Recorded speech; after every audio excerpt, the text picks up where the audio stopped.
Bom dia, pessoal. Meu nome é Flávia.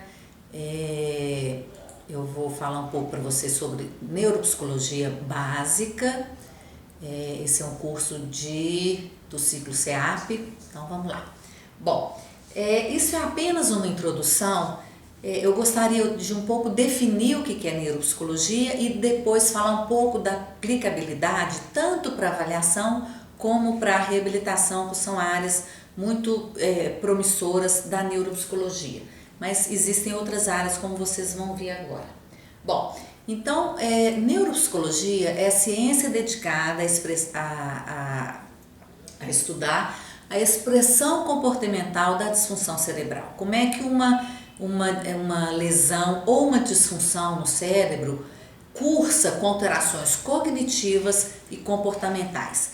Para isso, nós estudamos tanto pacientes saudáveis, para que a gente tenha valores de referência e normas, como pacientes com alguma forma de lesão cerebral, e a gente tem como comparar esses indivíduos e ver o desempenho de um e de outro.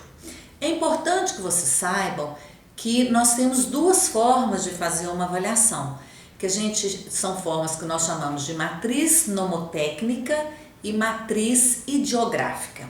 A matriz nomotécnica ela é constituída basicamente por parâmetros estatísticos baseados em números. Então nós utilizamos testes padronizados com percentis, score Z e uma série de outras normas. Isso é tudo normatizado e padronizado na população mundial, e cada vez que o teste é utilizado na população é recomendado que ele seja estudado para que a gente tenha normas de referência também na população local. Então nós temos que estudar e dar preferência aos testes com validação brasileira, mas a gente tem também uma matriz que a gente chama ideográfica. A matriz ideográfica ela não é baseada em testes e normas, ela é baseada em escalas, em entrevistas, em escalas funcionais, escalas comportamentais, em impressão e relato da família e de cuidadores, eventualmente, sobre o funcionamento daquele paciente. Então, nós podemos chegar a uma mesma conclusão, tanto utilizando a matriz nomotécnica, quanto utilizando a matriz ideográfica. Lembrando que quando a neuropsicologia começou, quando o Luria começou a estudar a neuropsicologia, nós não tínhamos testes. No entanto, ele chegou a grandes conclusões com essa matriz ideográfica, né? E isso a gente vai estudar muito, porque eu gostaria que vocês não ficassem tão voltados apenas à aplicação de testes e correção, que é quase que um vício em neuropsicologia, e a reabilitação também, quem não está apto, como os programas de reabilitação são muito baseados nos dados da avaliação neuropsicológica, para quem faz reabilitação, é importante conhecer de avaliação. Quem está pulando essa etapa e indo direto para a reabilitação, é importante pedir ao paciente para ser avaliado antes de iniciar a reabilitação. Então, é o campo do conhecimento, que trata da relação entre o sistema nervoso central e o comportamento e a cognição, segundo a definição do professor Ricardo Nitrini, da USP. E para isso, eu gostaria de, nessa pequena introdução, falar para vocês a aplicação da neuropsicologia, como ela é extensa, e a gente não deve focar numa única aplicabilidade, sob o risco de deixar uma grande parte importante referente àquele paciente de fora. Então, no exame neuropsicológico, a gente pode fazer a caracterização do quadro. Essa caracterização, a gente vai evidenciar as funções alteradas, as funções preservadas, auxiliar no diagnóstico, né? A gente tem um perfil neuropsicológico que é compatível com algum quadro ou outro, ou disfunção em alguma área ou outra, em algum hemisfério ou outro.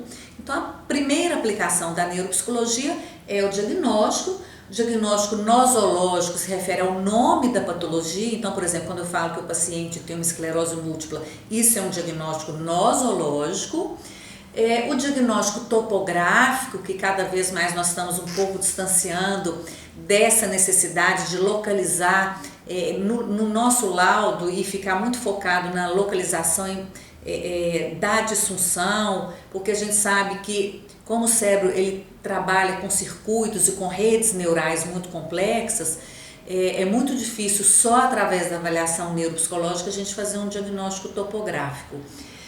Então, a gente vai caracterizar um perfil cognitivo para o nosso paciente, e a neuropsicologia também ela é importante para prognóstico, né? Então, a gente sabe, por exemplo, que pacientes com TDAH com uma disfunção cognitiva importante, o prognóstico desses pacientes, especialmente de funcionalidade, é pior do que pacientes com TDAH sem, por exemplo, impulsividade ou sem um quadro importante de disfunção cognitiva. Então, é importante para a gente fazer um prognóstico da evolução desse paciente, para caracterizar o transtorno, para ter um perfil neuropsicológico de funcionamento das habilidades cognitivas. Além disso, a neuropsicologia ela é importante para decisões, e essas decisões no campo jurídico, né, no campo forense, por exemplo, para interdição de pacientes ou curatela, ou mesmo para confirmar que o paciente tem condição de gerir os próprios bens e doar quem ele quiser. A gente tem também que tomar decisões clínicas, né, a respeito, isso ajuda o médico a tomar decisões clínicas a respeito de eventuais cirurgias ou tratamentos cirúrgicos, decisões educacionais, né, para crianças, se seria bom ele acompanhar essa turma, se ele precisaria de um tutor, se ele precisa fazer provas, por exemplo, orais, e decisões laborais, por exemplo, de readaptação daquele paciente no seu ambiente de trabalho.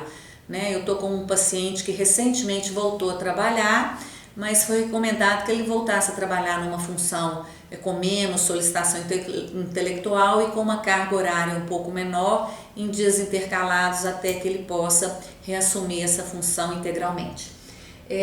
Então, é importante também nas intervenções, né, o exame neuropsicológico e a neuropsicologia, eles são fundamentais para a gente identificar os alvos terapêuticos, qual seria o melhor encaminhamento desse paciente, uma fono, uma fisioterapia ou uma terapia ocupacional, intervenções relacionadas à reabilitação cognitiva, né?